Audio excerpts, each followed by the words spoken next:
Welcome to this explainer. Today, we're unpacking a massive roadblock in the auto world right now. Why on earth has the 2026 electric vehicle market just stalled? We're going to share some fascinating key insights about the human mind that explain this bizarre technological crossroads, essentially giving you a roadmap for understanding why consumers are resisting so hard.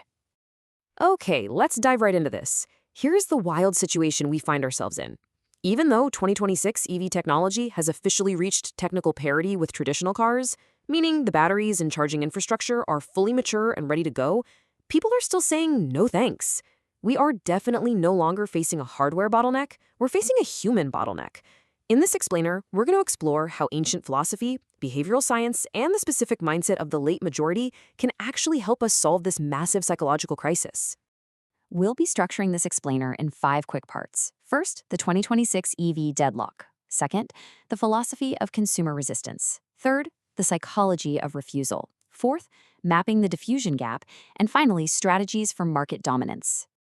All right, part 1, the 2026 EV deadlock, moving way beyond the hardware.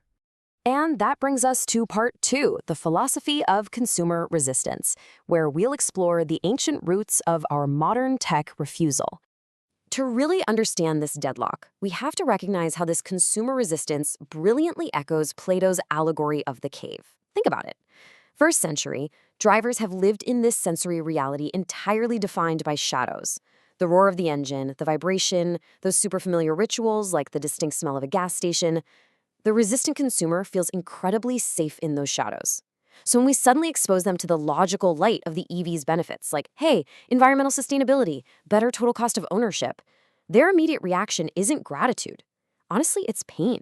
They react with hostility to protect themselves from a totally alien future they just aren't ready for. Next up, let's consider René Descartes. He famously warned about the intellect being completely clouded by the passions of the soul. And aren't we seeing exactly that play out today? Skeptics are letting their fear of change completely override rational logic.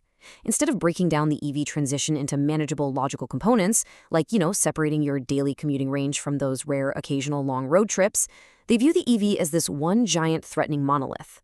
Emotional safety completely wins out over scientific evaluation. So the crucial point here is beautifully captured by Aristotle, who said, habit is a second nature. A 20-year habit of driving a combustion engine creates a really profound stratification of identity. For these drivers, a car isn't just a tool to get from point A to point B, it's an extension of who they are. Changing to an EV isn't just picking out a new engine. To them, it feels like an absolute existential threat to their personal stability and their everyday routine. Which leads perfectly into part 3. The psychology of refusal. Let's look at the actual mental mechanics blocking this adoption. Behavioral economics shows us this incredibly powerful 2-to-1 ratio of loss aversion. Basically, the psychological pain of losing a familiar ritual, like that super easy 2-minute refueling stop, is literally twice as powerful to the human brain as the joy of long-term economic savings or a nice quiet ride. The brain weighs the loss of this familiar routine as a huge immediate threat, completely ignoring all those future gains. And notice how cognitive dissonance acts as a survival mechanism here. Imagine spending decades defining yourself as an internal combustion enthusiast. As EVs become objectively superior, admitting they're better feels a lot like admitting you're wrong your whole life. To resolve that mental short circuit, skeptics instinctively magnify negative news, like hyperbolized stories of rare battery fires or grid failures, and they use them as a psychological shield to defend their traditional automotive identity. Additionally, we really have to consider the powerlessness of the unknown. Shifting the terminology from liters and horsepower over to kilowatts and kilowatt hours, it introduces this steep, incredibly alienating learning curve. It completely strips consumers of their perceived expertise. Suddenly, knowing exactly how to change your oil means absolutely nothing. This feeling of technical inadequacy generates a massive wave of defensive refusal. People just retreat to what they know, simply because it makes them feel competent. Okay, part 4, mapping the diffusion gap and exactly where the market stands in 2026.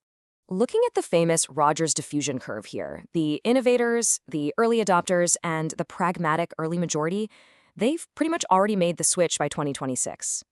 Our main obstacle right now is the 34% late majority. These are highly pragmatic skeptics who basically only change when they are forced to by market pressure. And the 16% laggards, who essentially view the thermal engine as the one and only right way to drive. For these remaining groups, the transition is basically an ideological war. The combustion engine represents freedom, masculinity, and do-it-yourself mastery. The EV, on the other hand, is perceived as this unserviceable, sanitized black box that threatens their social identity. And this is totally exacerbated by a massive observability gap.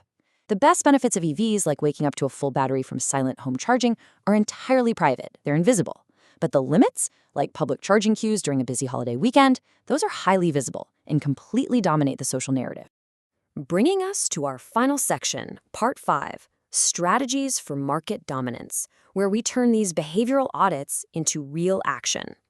To successfully align with these consumers, we've got to completely overhaul our messaging. First, we must de-emphasize the radicalism, stop calling it a revolution, and instead frame the EV as an evolutionary upgrade, just the next logical step. Second, we must reframe the value. We have to pivot away from the green altruistic messaging, because that just triggers their ideological defense, right? Pivot towards energy autonomy, engineering precision, and protecting their wallets. And third, break those echo chambers by using relatable, peer-to-peer advocacy from the early majority. They trust their pragmatic neighbors way more than tech evangelists. Crucially, we absolutely must close that observability gap. We have to make EV integration seamless and, more importantly, visible. A major priority here is solving the condominium charging gap. When charging seamlessly integrates into existing urban life, the benefits shift from being hidden private experiences to highly observable, community-based success stories. And that wraps up our strategic breakdown of the 2026 automotive market. We've journeyed through the philosophy, psychology, and sociology of this wild technological transition. We want to warmly thank you for tuning in, and we deeply appreciate the valuable time you've spent with us today on this explainer. I'm going to leave you with this final provocative thought to consider. As we push forward into this electric future, are we truly fighting the limits of technology, or are we just fighting the limits of ourselves? Thanks for learning with us, and we'll see you on the next one.